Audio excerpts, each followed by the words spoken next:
All right.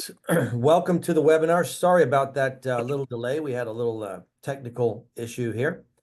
Um, I guess that's Aaron there. Hi, Aaron. Oh, thank you for putting your camera on. We got Scott, Todd, and David. Hey, David, I saw your camera there for a second. If if you guys can put your camera on, we love talking and um, having the interaction that goes back and forth. I'm going to go ahead and introduce Dr. Gary Rademacher. He's been running his offices for over 20 years. And this is a subject that made a big difference to Dr. Gary and his practices. And we're going to go through overcoming objections and getting your patients to say a yes. Without any more, I'll go ahead and turn it over to Dr. Gary. Hey, thanks, Quentin. Just a quick check. I had some technical difficulties. That was on my side, so I apologize for starting late. But can everyone hear me? If you can, just give me a thumbs up. And thank you for putting your cameras on. Thank you. Okay, good. I like to be interactive, so I like to learn more about what's going on and with this topic for you. Um, I've been around the block for a while. I started in 1995. And any Parker grads in here? Anyone from Parker? No. So I I'm back from the time when Jim Parker was still around, and it was very influential. He used to do a lot of business training in that program, so it helped me out tremendously. But the topic today, if you're on here, you're probably either looking to improve, your communication and get a higher percentage of people starting on your services, or maybe you're struggling in it and you really need some help. But my intention is to just give you some tools, but I want to spend some time going over who I am first a little bit, and why this is such a massive topic for me, because it was the one decision that I made in my career that changed it for the positive. I've made some other decisions that haven't been that great, and so this is one that's been really good for me. So my goal and intention is really just to help. I want to give you guys some tools and something that you can actually walk away with today that may help you. And before I get into the sales, which I have highlighted in red here, there are different systems that you have in your organization, from even your dream. Like, what's your dream? What's your goal? That should have a system. Your marketing should have a system. Your leads and lead management should have systems. And sales is no different. I know sales can be a dirty word, but really, when we look at sales, it's just I like to replace that with help. You're creating help for people, and that's the intention here. Is how do we help more people, and in turn, how do we exchange with them in such a way that they exchange with you guys? And I firmly believe that from a healthcare perspective, you guys should be very affluent and do very, very well. You spent a lot of time and energy in how to be a clinician, right? And how to take care of patients. And sometimes this is a subject that can be somewhat challenging. And so, my hope is to make things a little bit easier for you and give you some of these tools. I always like to start off by asking a few questions. I don't know about you guys, but I don't want to ever stress about new patients ever again. Do you guys, do you guys agree with that? Like, if you could get to a point where you're never stressing about new patients, that would be key, because that's actually the first break point of an organization, is not being able to get new patients in. And that second question is, would you like to be able to get to an 80% closing percentage where patients are signed up for your recommended care plan? You guys with me on that? If you could actually snap your fingers and boom, be there. Yeah. So as I'm going through this, if you guys could help me out, Todd, David, I'm sorry, Disc Centers of Port St. Lucie. What's your name? I'm Aaron. I'm Aaron. Yeah. Awesome, Aaron. Thank you. If you could, like, one of the things with our with this report of findings, it was designed, by the way, for lay people to do.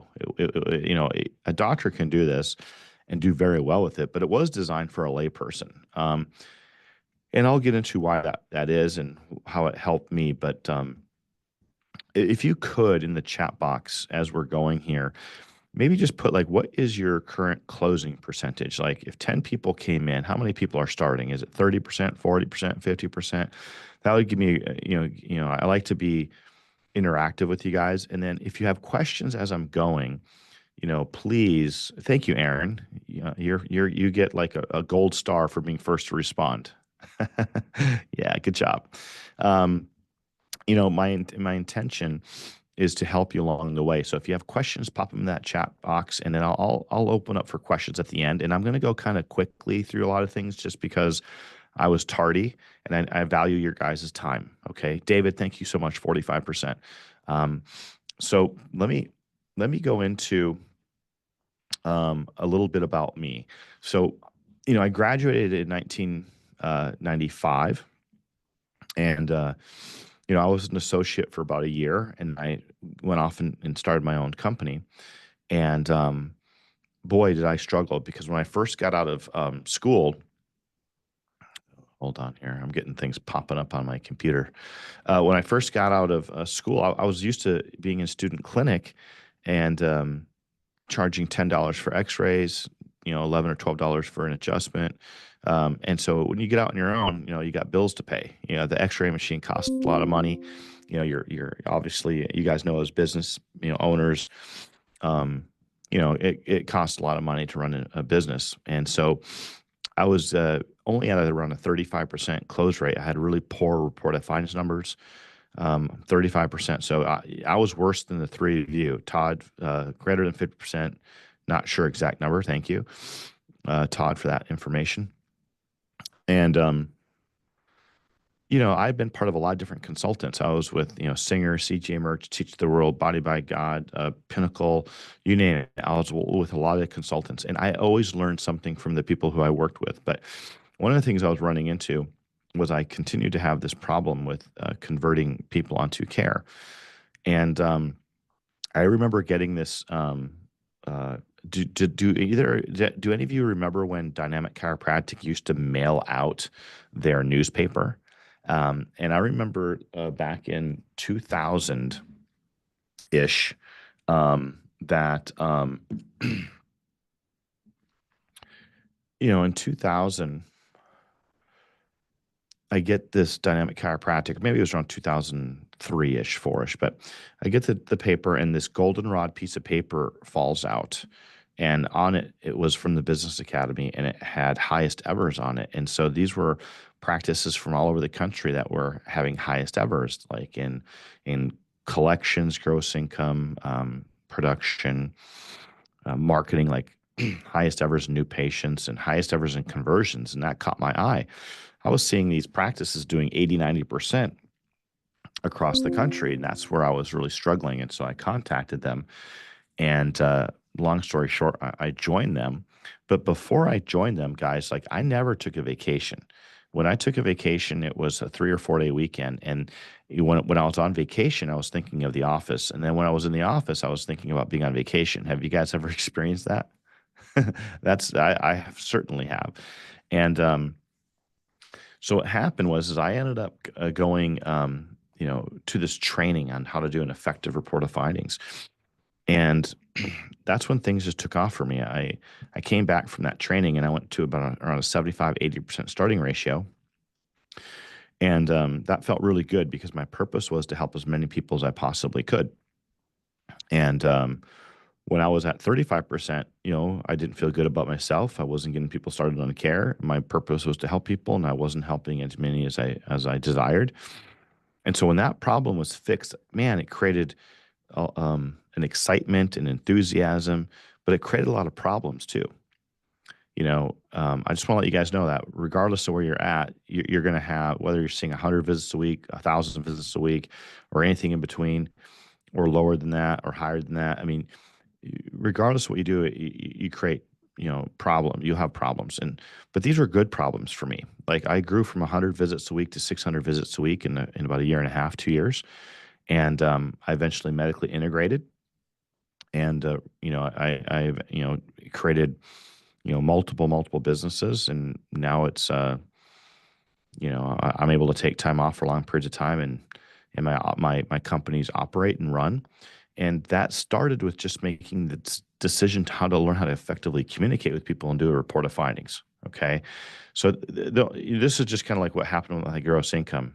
It just took off, in this period of time. It just escalated, went higher and higher and higher. And I have never looked back. And so what I want to do is I want to spend some time going over some definitions and how we can put some of this closing material to use so that you can, start to have an impact in your practice right away. So I want to go over this definition of hard sell. So hard sell means insistence that people buy. It means caring about the person and not being reasonable about stops or barriers, but caring enough to get him or her through stops or barriers to get the services that's going to rehabilitate them. The first thing is I can tell you this might sound silly, but the number one criteria to, I think, serving a lot of people is just really believing with 100% confidence, faith, confidence, and beliefs in your products, services, and ideas. And I know that sounds crazy, but I talked to providers numerous times over the years where they'll tell me things like, I wouldn't even buy the services that I'm selling, because they don't value it themselves, right? And so I know that may sound silly, but like that's where if the first hurdle, I think in this process of communicating with people is just really believing in your product, right? And believing in what you do and how you help people. I think that's massive, right? There's a few things in this definition I think are important. When you look at hard sell means insistence, it's just really having a high degree of intention to help the person who's in front of you. You can see that caring is in that definition a couple times. So having empathy, right, for people and wanting to truly help them is important. And this reasonable, not being reasonable is the next thing that is really important. And I actually think we have a slide on that where reasonable defined it means faulty explanation. Like it's when an executive starts to explain the reason for low statistics instead of working to get high statistics, he's being reasonable. So kind of an example of that, guys and gals, is like, for instance, if someone says that, they can't start your services because of money, just know that a majority of times when someone says it's money, that's a reason to get out of something a lot of times. And if we accept that, then we're being reasonable. Does that make sense? We're being reasonable about it. How many times have you guys gone somewhere to purchase something and you say you can't afford it or you can't pay that, but you're really just wanting to get out of the conversation? Have you guys ever done that before? Let's say, Aaron, have you ever gone to go purchase something like a purse that's like way over budget, and then you're like, nah, I can't afford that, or maybe you could afford it, but you decide not to because you just don't want to complete that transaction, right? Or have you ever gone, Todd or David, to go check out a car, and you really like the car, but you could pay for it, but maybe you just don't want to spend that much money. So you just throw it out there like, I can't afford that, or I don't have the money for that. A lot of times money is used as a kind of it can be a complaint, and it's not really the true objection. It can be a stall, and we'll get into that a little bit. Okay. So we want to make sure that we're not being reasonable when we're communicating with people. That was just one example. Now, the other thing that we don't want to do is this thing called soft sell. And what that means is vaguely, meandering about your product. So an example would be like if your front desk was telling a patient, hey, chiropractic could possibly help you with your pain. Do you all see how weak that is? Like possibly it's a weak statement. Or it might be helpful if you follow your treatment plan. I don't know about you guys, right? But chiropractic works 100% of the time. In my book, the application may not work, right? But and how it's applied, but I know it helps people, and if they follow their treatment plan, they're going to get better. And so when we're using languages like maybes, kinda, sorta, might, that's a soft sell approach. Or come schedule an adjustment every once in a while. It helps. I don't know, man. If I keep up on my treatment program, I always do better, right? And so it's we want to be careful of our language, okay? Now, what gives like sales a really bad name is what we've what we may have encountered in the past, right? Like crush sell.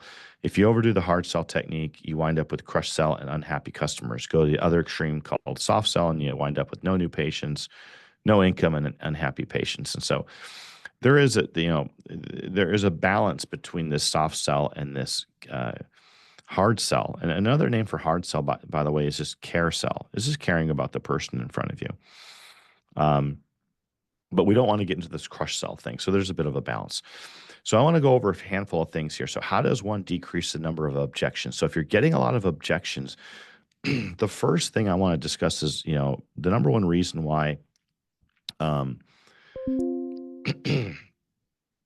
can have a lot of objections is just your overall beingness. And so hold on one second. I'm going to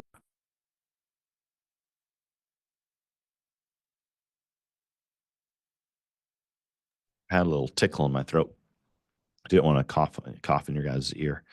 The number one thing is beingness. Let me define that. So, David, you have a beingness of have been a son, right? Like you had parents. There's a beingness of being a son. If you're married, Aaron, you have the beingness of a wife, right? Or a spouse. Todd, if you are if you have kids, you have the beingness of being a father. And there's different degrees of being a father, right? Like some fathers are great, and if you put a scale of 1 to 10 on them, they're a 10, and there's some that are a 2. They're not good parents, right?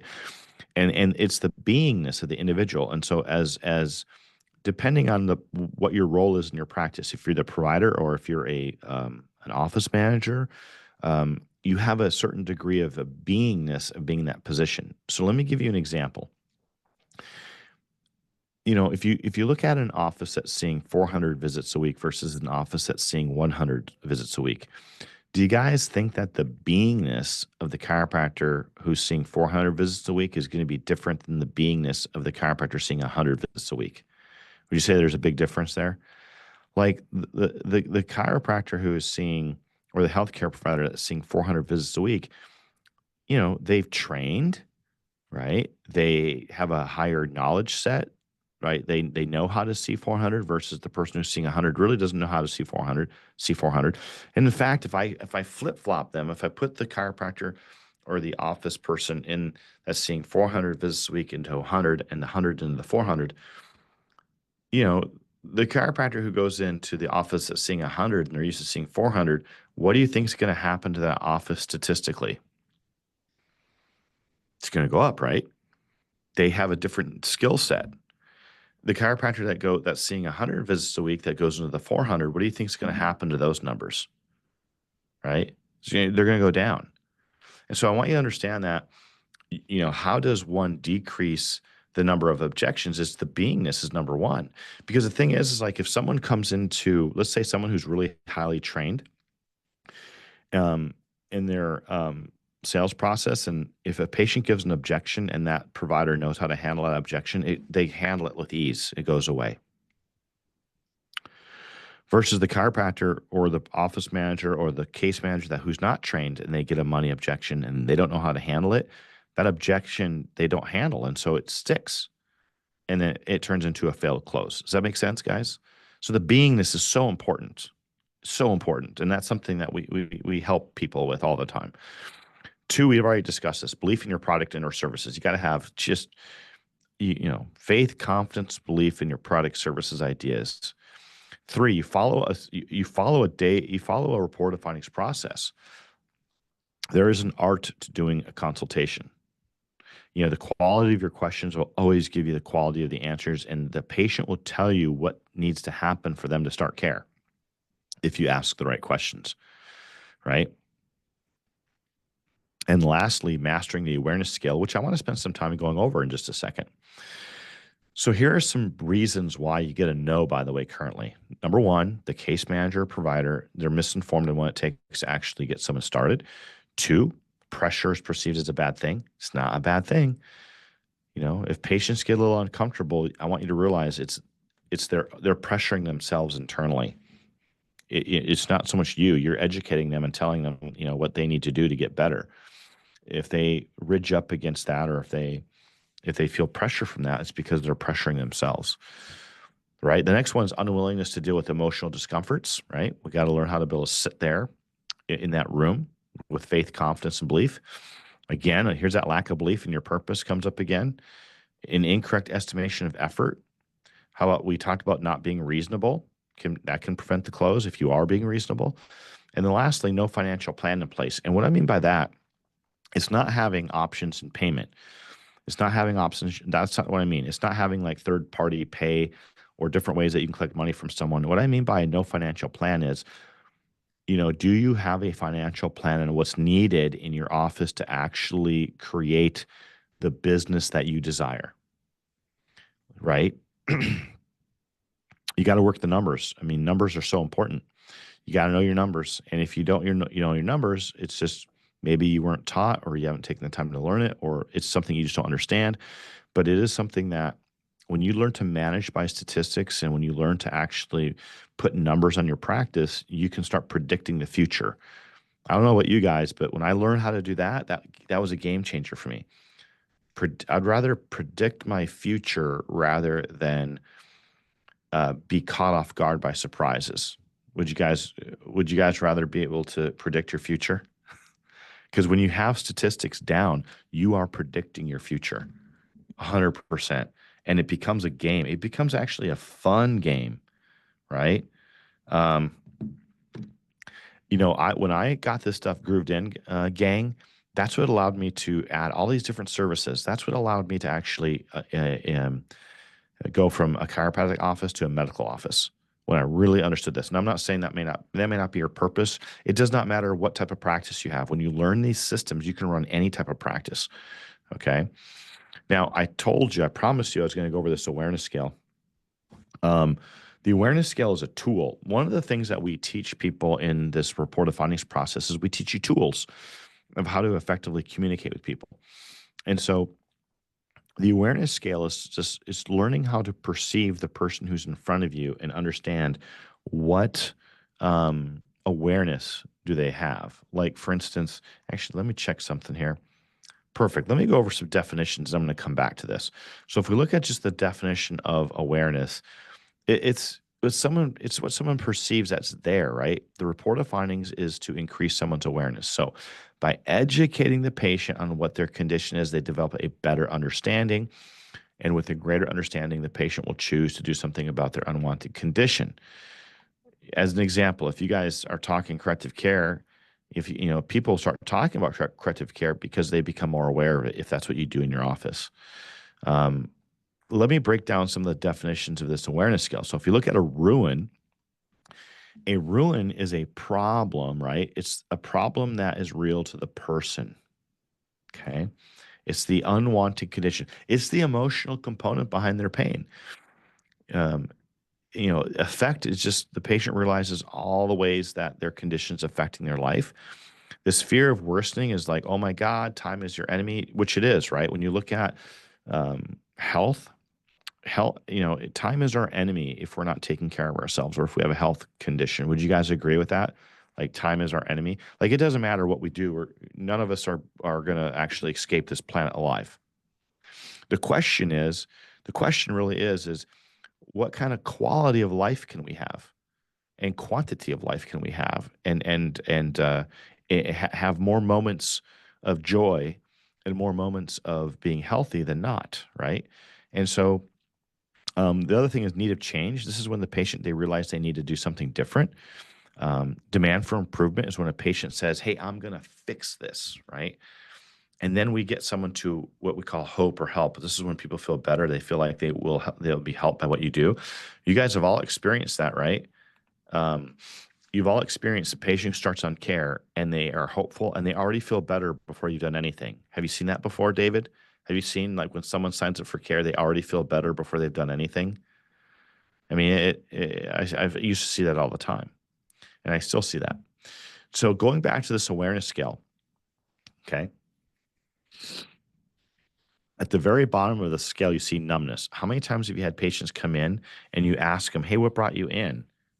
and they say something like, well, my significant other told me to come in. Right? They're numb, right? I mean, obviously they got a problem, but they don't even want to talk about it. They're like, oh, my spouse told me to come in. Or if you've ever done, like, I built my office doing like events, like massage pamper days, and I used to do a lot of community events. And I used to have people come in, and I'd say, hey, what brought you in? And they're like, well, the massage therapist told me to come in. Listen, they wouldn't be there if they didn't have a problem, right?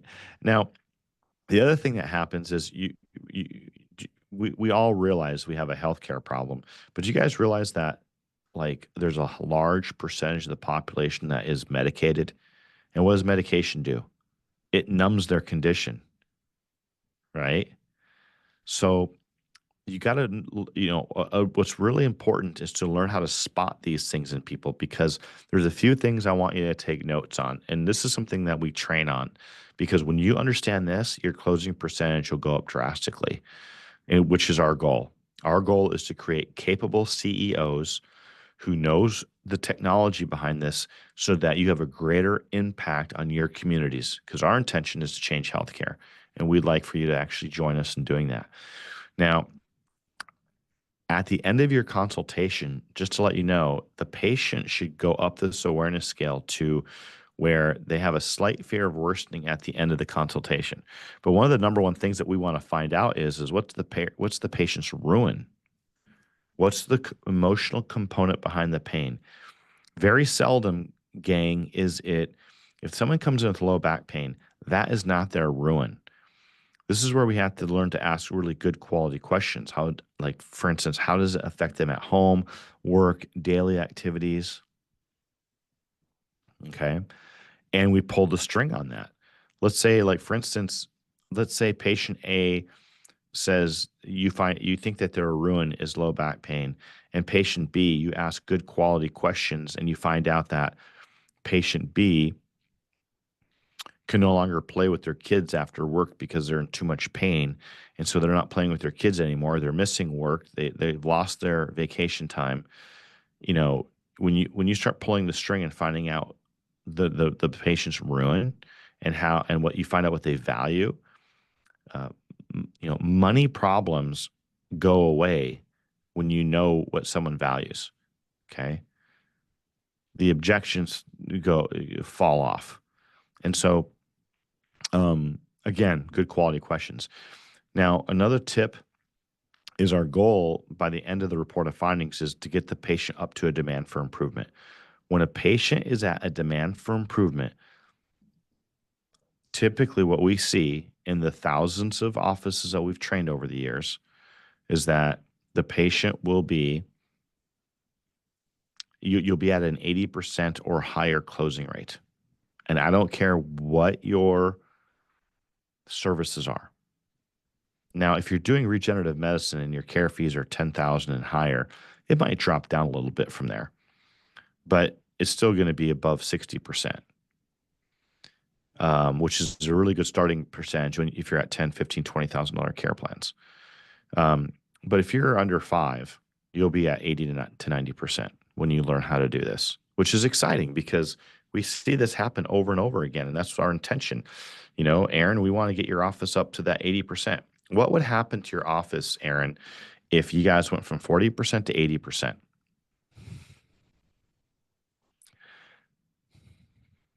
I guess we would double our numbers. You would double your numbers. And so what kind of problems would you have from that? Because I'm telling you can you see what would happen? Like how many patients do you see a week right now? Maybe 100. And then how many new patients do you see a week? Oh, gee, I don't know, maybe 15 to 20. 15 to 20. So right now if you're at 20, you're getting 8 people to start. If you were to double that, that'd be 16 people started. If you're doing 3 times a week initially to start, do you do 3 times a week initially to start when a patient comes in? So do the numbers.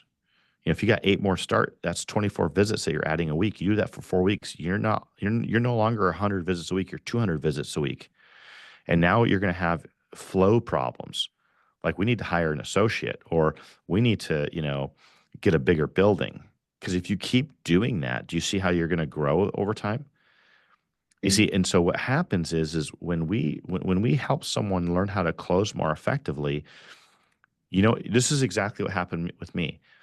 I learned how to close more effectively, and then guess what? When my numbers started going up, I called the business academy and I said, "How do I handle all this stuff?" And they're like, "You need to learn how to be an executive. Like need to learn how to organize." And they taught me how to do that, and that's how I kept the momentum going. Okay. And so these are good things, but those are good problems. Wouldn't you guys rather have a problem of, shoot, we just increased 100 visits a week. What are we going to do versus crap, we got to get more starts and, we're having a problem with payroll, or we're having you know, all these other problems that come with lack, right? We want to change that. You guys should be flowing in abundance. You guys have put the work in. You guys have gone to school for a long time, educate yourself. You deserve abundance in your practice, period. So I'm going to keep going over some closing techniques. Okay. The first way, keys to handling objections and closing techniques. Number one is define your purpose. What is your motivation, right? And what's your conviction? What's your motivation and what is your conviction? All right.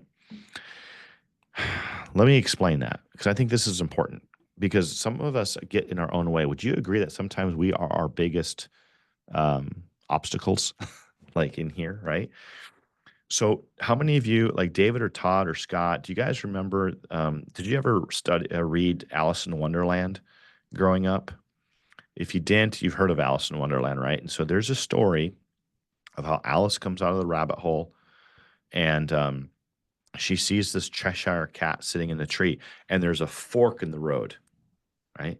And she looks up at the cat and she says, "What path should I take?" And the cat responds, "That depends where you want to go." And Alice goes, "I don't know where I want to go." And then the cat responds, "Well, then it doesn't matter which path you take." You see, the reason why I say that is some of us go back and forth on what we want to create. And when you start going down one path, and then you change your mind, and then you start going down a different path, you're creating confusion on your lines, and it creates stops. Are you guys with me on that? So you got to define your purpose. Your purpose supersedes everything. What motivates you? What's your conviction? Why are you doing what you're doing? Number two, we've got to do a proper consultation and ask those quality questions, right? That reduces your objections by 50%, gang. We teach you what questions to ask. A patient, again, I told you this before, needs to be a demand for improvement to have a high closing percentage. The number four is when you ask for the close, like as an example, Mrs. Jones, your program's 5,000.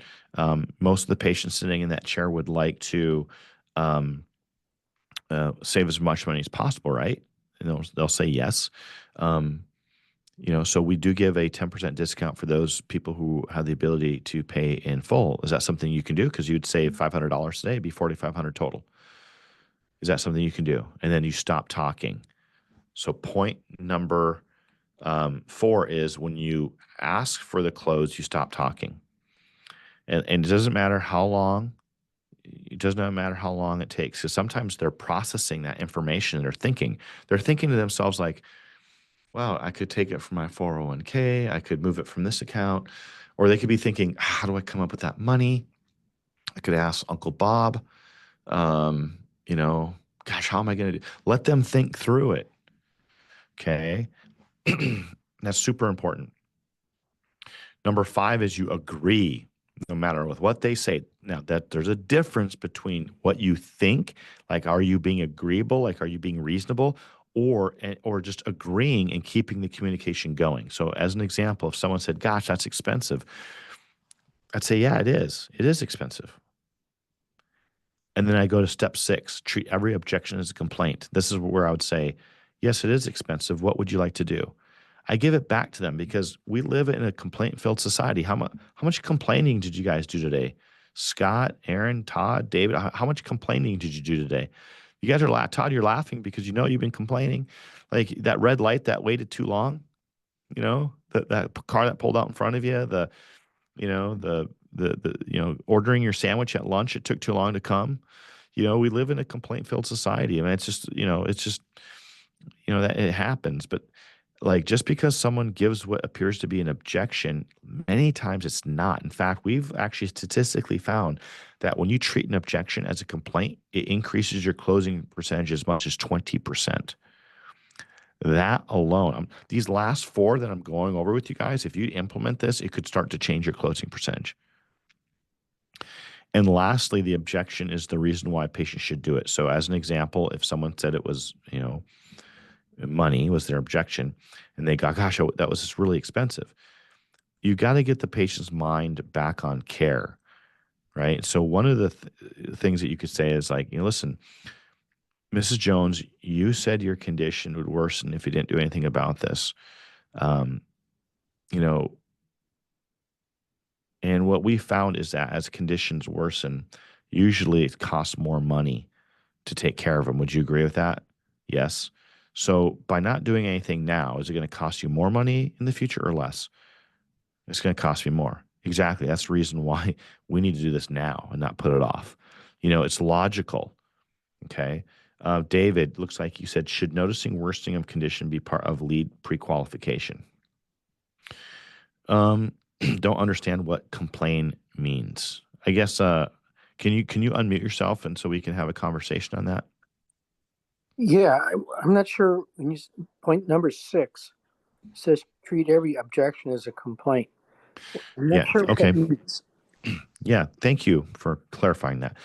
So if someone says that money is their excuse, like they don't want to do care, I treat it as a complaint. Like they're just complaining about money. It's not a true objection for them. Like Mrs. Jones is $5,000. Oh my God, that's so expensive. Yes, I agree. It is expensive. I'm agreeing with them. It is expensive. What would you like to do? I put it right back on them. See, if I treat that money as an objection right from that point, what's going to happen is if I treat a complaint as an objection, it becomes an objection. If I just give it back to them and say, what would you like to do? You know how many times a patient will just say, well, do you take a credit card?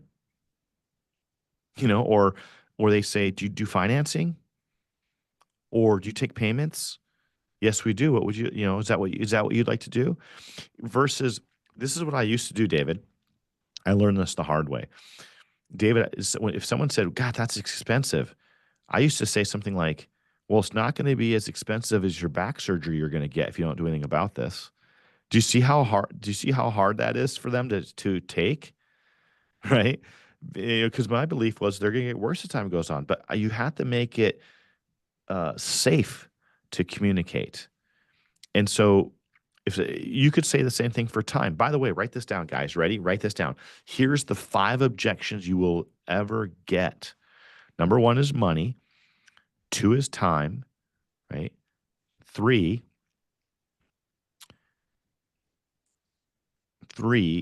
is product or service. Like they have an objection on what you do or the service that you deliver. 4 is a stall. And 5 is the objection they never give you because they don't trust you. Okay. Now, David, let me give you another example. If someone says, oh my God, that's 3 times a week, that's a lot of time. See, I'm not going to try to solve their problem, David. What I'm going to do is is that really an objection, or are they just complaining about time right now? I'm just going to say, yes, Mrs. Jones, it is a lot of time. What would you like to do?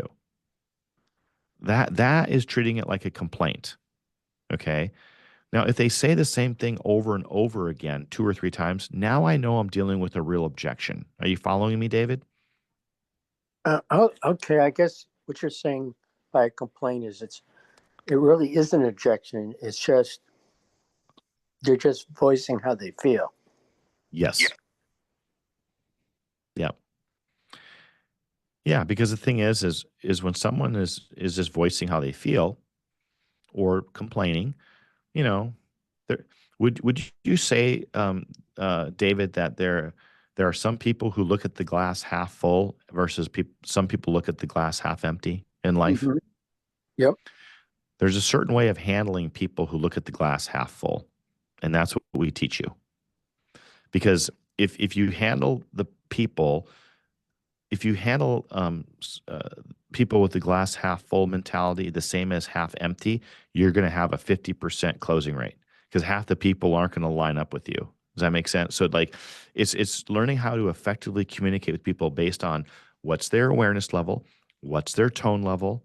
Are they in grief? Are they are they in apathy? Are they enthusiastic? Are they angry? Are they are you dealing with someone who's antagonistic? These are all things that we teach you, David.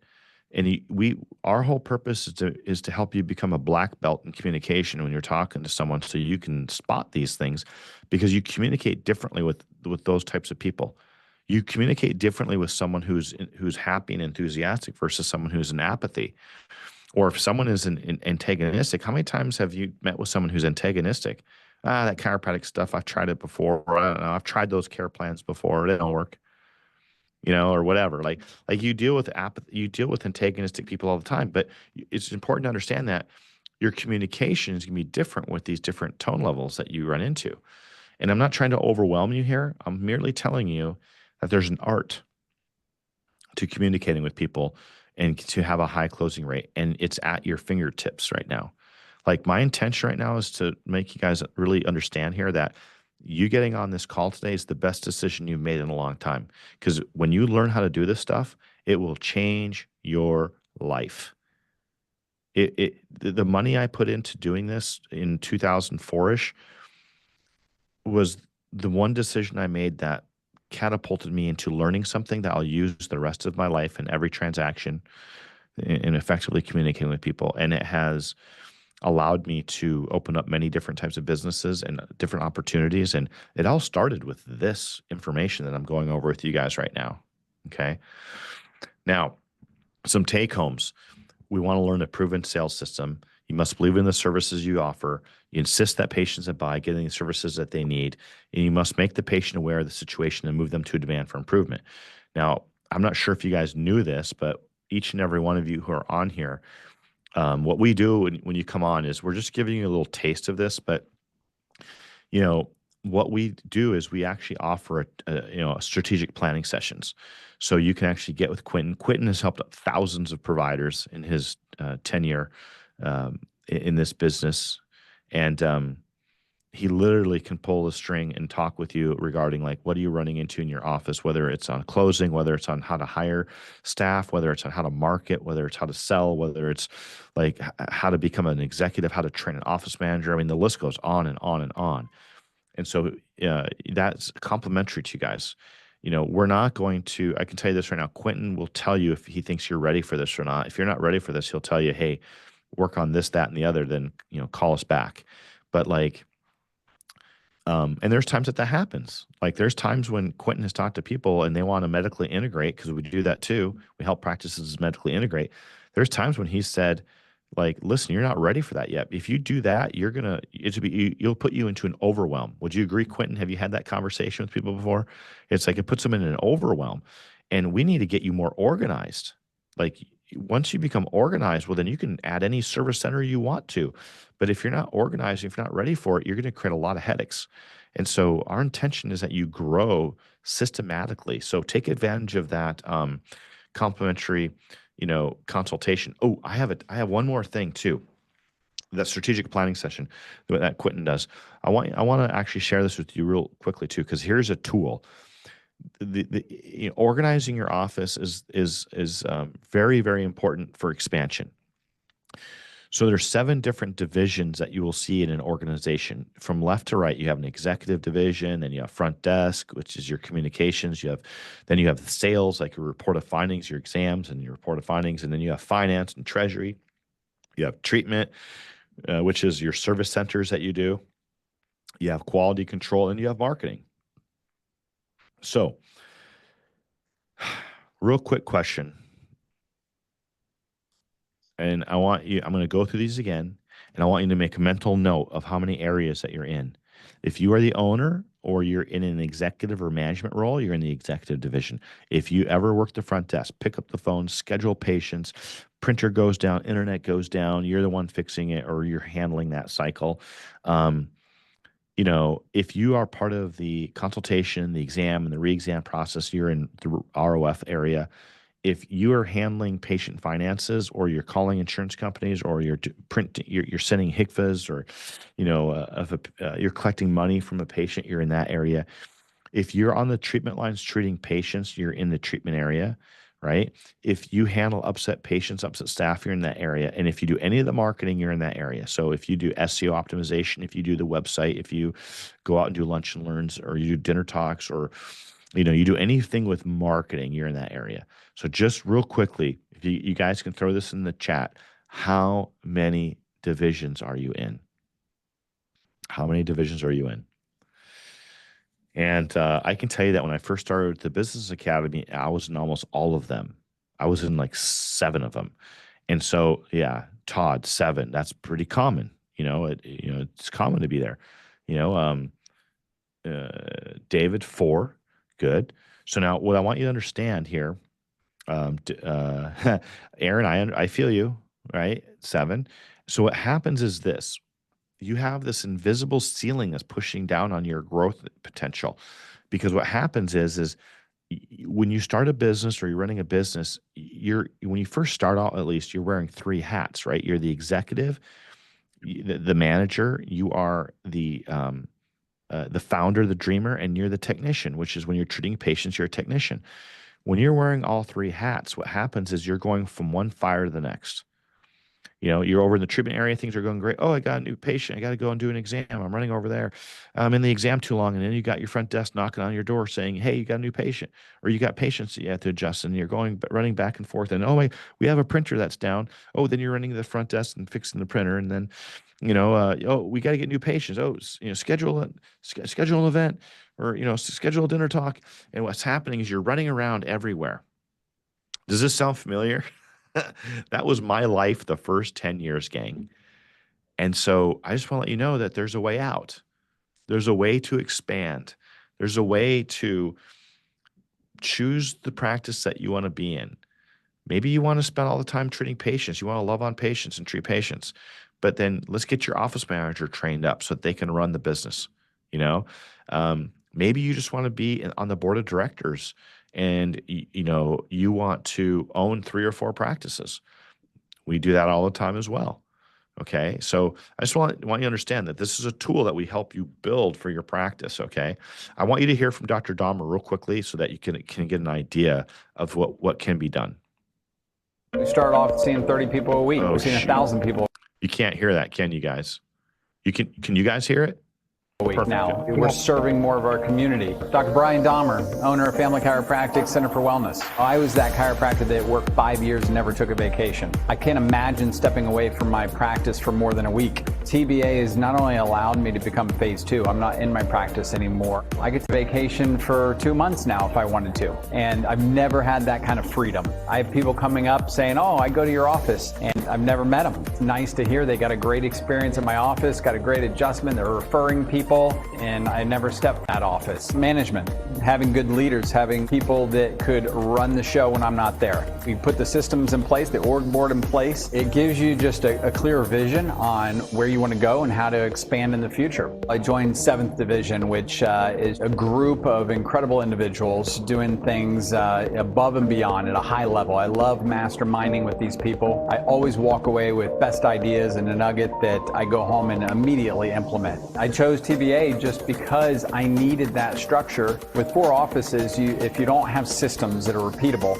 and staff aren't accountable and managed properly, it all comes crashing down. You can't have a personality-driven practice. You have to have something people can plug into, buy into, and grow. It's just the vision that you put out that you want to create, and you just keep expanding it and making it bigger. I can only impact so many people with my own 2 hands, you know, but as you teach and as you inspire your team, man, it's amazing what you can do. I'm excited to be a part of the group, and I can't wait for more to come.